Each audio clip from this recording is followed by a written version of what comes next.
পোস্ত পোস্ত কি করবো দেখে নাও বন্ধুরা, চটপট দেখো। গরমে দেখো কাই হয়ে গেছে।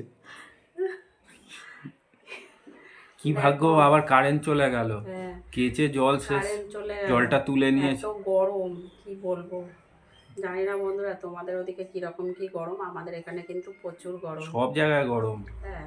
আর এখানে দেখো আজকে কি একটা বানাচ্ছি, এতে অনেকটাই পরিমাণের পোস্ত নিয়ে 100 নিয়েছি, অনেকটা। দেখো অনেক দিন ধরেই ভাবছি পোস্তর বড়া খাবো, পোস্তর বড়া খাবো। তা পোস্তর বড়া কিন্তু খেতে খুব বেশি জিনিস লাগে না, পোস্তটা হলেই কিন্তু পোস্তর বড়া খুব ভালো লাগে। আর পোস্তর বড়া যারা একবার খায়, অনেকেই খেয়েছো আশা করি, আর যারা এখনো অবধি খাওনি তারা কিন্তু খেয়ে দেখো, দারুণ লাগে।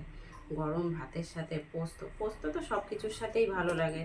আমরা পোস্ত দিয়ে প্রায় সময় আলু খাই, পোস্ত দিয়ে আলু ঝিঙে খাই, পোস্ত পটল খাই, পোস্ত দিয়ে অনেক কিছুই খাওয়া যায়। পোস্ত জিনিসটা এমন আমাদের বাঙালিদের প্রিয় খাবার। তো চলো আজকে পোস্তটা দিয়ে আজকে কি বানাই দেখিয়ে দিই তোমাদেরকে। পোস্তর বড়া খাবো, আর পোস্তর বড়া খাওয়ার জন্য মোটামুটি অনেকটাই 100 গ্রাম পরিমাণে পোস্ত নিয়ে নিয়েছি। আর এখানে দেখো খুব বেশি কিছু নিইনি, আলুগুলো ছোট ছোট আলু, কয়েকটা ছোট ছোট আলু, হ্যাঁ সিদ্ধ করে নিয়েছি আগে থেকে আলুগুলো। আর এখানে দেখো, বাহ কারেন্টটা চলে এসছে, এইটা বাটতে হতো শিলে না হলে। আর এখানে দেখো কয়েকটা পেঁয়াজ, ছোট সাইজের, খুব বড় সাইজের পেঁয়াজ নিইনি। পেঁয়াজটা না আমি আগে থেকে হচ্ছে নুন আর সামান্য একটু হলুদ গুঁড়ো মাখিয়ে রেখে দিয়েছিলাম, তাতে কি হয়েছে পেঁয়াজটা মজে গেছে। আর এখানে দেখো কয়েকটা ছোট ছোট কাঁচা লঙ্কা কুচিয়ে নিয়েছি। এবার আমি এই আলু, পেঁয়াজ আর কাঁচা লঙ্কাটা আর নুন দিয়ে দিয়েছি পরিমাণ মতন। আর খুব বেশি কিন্তু নুন দিলে পোস্ত কিন্তু তিতো লাগে, সেই জন্য সামান্য পরিমাণে নুন দিয়েছি। আর এটা খুব ভালো করে চটকিয়ে আমি এটাকে আরও 5 মিনিটের মতন রেখে দেব। রেখে দিয়ে ততক্ষণ আমি পোস্তটা বেটে নেব।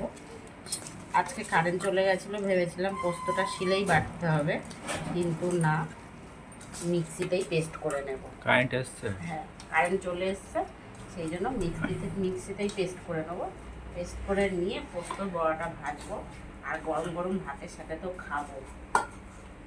তোমরা যদি কোনোদিন কেউ যদি না, অনেকেই খেয়েছো আবার অনেকেই আশা করি খাওনি, যারা না এখনো অবধি খেয়েছো, এইভাবে পোস্তর বড়া বানানো একদমই সহজ, একদম সহজ ব্যাপার, বানিয়ে খেয়ে দেখো, খুব ভালো লাগবে। তো চলো পোস্তটা পেস্ট করে নিই, পেস্ট করে নিয়ে এসে বড়াটা ভাজবো। দেখো এই বড়াটা, আমরা বড়া বেশিরভাগ ভাজলে সাদা তেলেই ভাজি, কিন্তু পোস্তর বড়া সবসময় সর্ষের তেলে ভাজাই ভালো। পোস্ত তো সবসময় ঝাঁস চায়, আর দেখবে পোস্ত তো সবসময় সর্ষের তেলই তো খেলে টেস্ট লাগে, সেই জন্য সবসময় পোস্তর বড়া। তো এটা সাদা তেলে না ভাজলে ভাজা যায়, কিন্তু সেই টেস্টটা লাগবে না। পোস্তর যে একটা সুন্দর টেস্ট লাগে।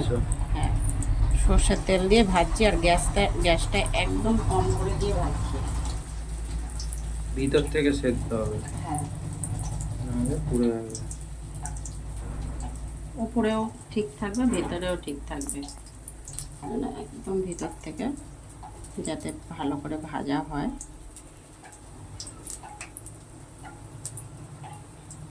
বীরভূমের লোকেরা রোজ খায় এগুলো পোস্ত, ওদের একটা মানে আঞ্চলিক ওদের প্রধান খাবার পোস্তর বড়া।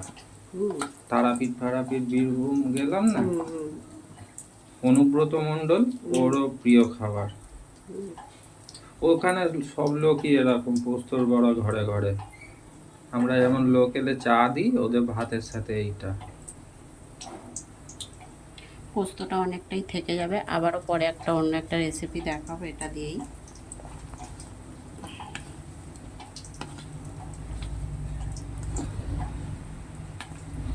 সবই ধরে যাবে।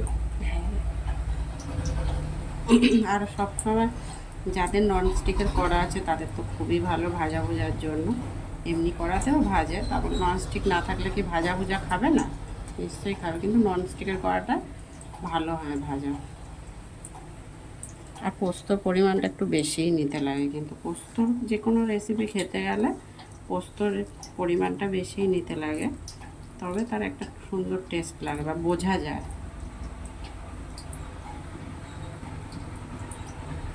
মিক্সির থেকে শিলে বাটলে আরো ভালো না মিহি। না না, এটা এটা কি বলো তো, পোস্তটা যাতে একটু বোঝা যায় সেরমভাবে তোমাকে বাটতে হবে।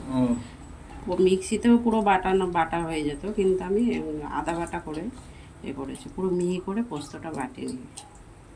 যাতে মুখে কিরকির হ্যাঁ, করে লাগে। লাগে।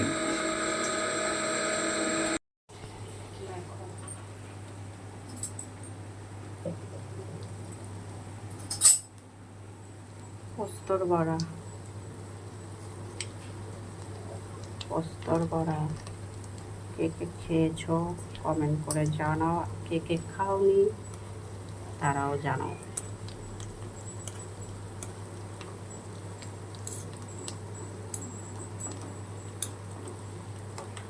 একটু ধীরে সুস্থে করে পোস্তর বড়াটা ভাজতে লাগে, খুব তাড়াহুড়ো করে কিন্তু ভাজলে ভালো লাগে না।